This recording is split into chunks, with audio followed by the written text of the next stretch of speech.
unusual situation and watch my hands. Let it be a Nick and Jane, and let it be a Mr. Smith, a banker of Nick and Jane. They both keep their money in his bank. That's why we use the title Mr. Smith with respect. Nick really wants to buy, well, let's say Jane's bicycle, but he has no money. More precisely, he has money, but not enough, only $10, while Jane wants $100 for her precious bicycle. That's a problem. What should Nick do? Well, this bicycle is so desirable. He gives Jane his $10 as a deposit and asks plaintively not to sell the bike to anyone. He says that he will bring the rest of the money soon. At the same time, he runs to his bank, to the respected Mr. Smith, to get a loan for the missing $90.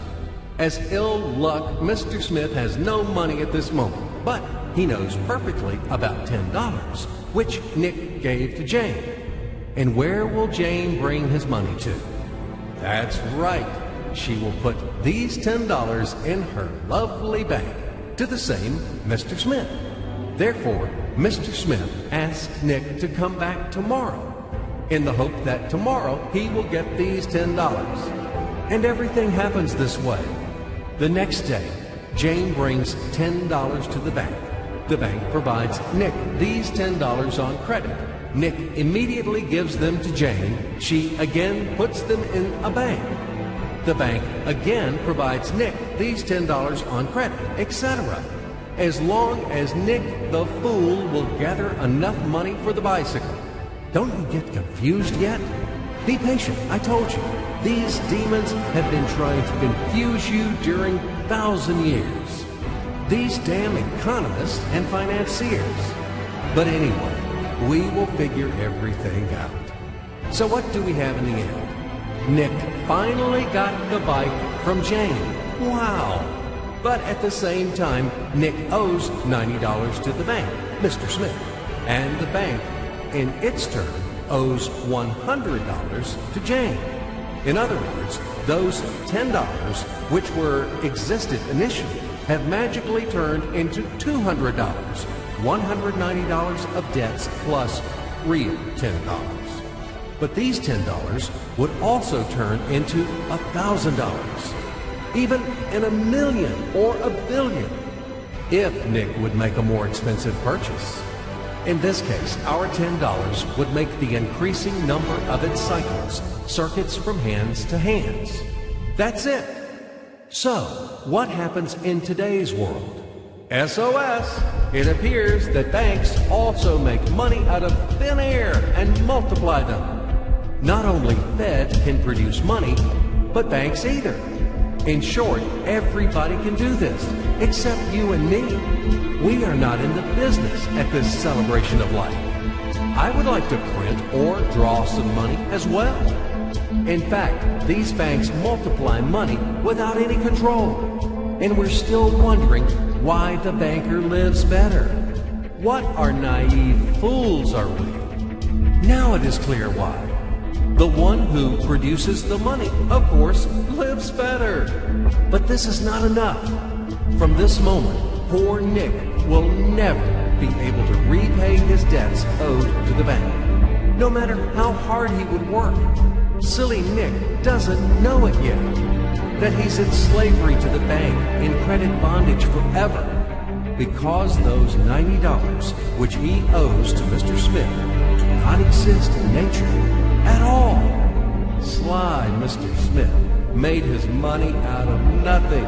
He created them out of thin air, just one click.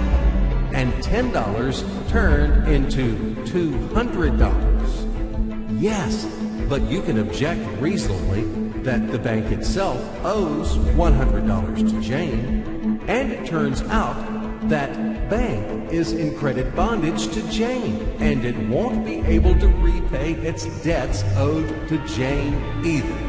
So where's the bank's profit? What's the trick? Ha! You ask what the trick is. The trick is in the fact that bank has a lot of such chains, thousands and millions. and they will never come for their money all at once. If one Jane comes, the bank will return her the money of 10 other depositors. That's it. It means that the bank's debt is not dangerous and not burdensome. In fact, bank's debt is virtual. It exists only on the paper or in the computer program. It will never be repaid in reality, only in case a panic hit happens, when frightened depositors suddenly will come for their money all at once. Or maybe, do you know any other reason why banks go bankrupt from time to time? Here's why. Because there are not enough money for all depositors. There is 90% of thin air in the bank vaults. Just a lilac fog. Thus, bank is okay. It blooms and smells. We don't need to worry about it. But our Nick has serious problems now. He has to repay all the debts owed to the bank, completely, with interest and penalties. You know this. He will be forced to take a new credit in order to repay the old one. Then again, the new one, and again, endlessly until his death. There is no way out of this credit running knot. It does not exist in principle. That's it.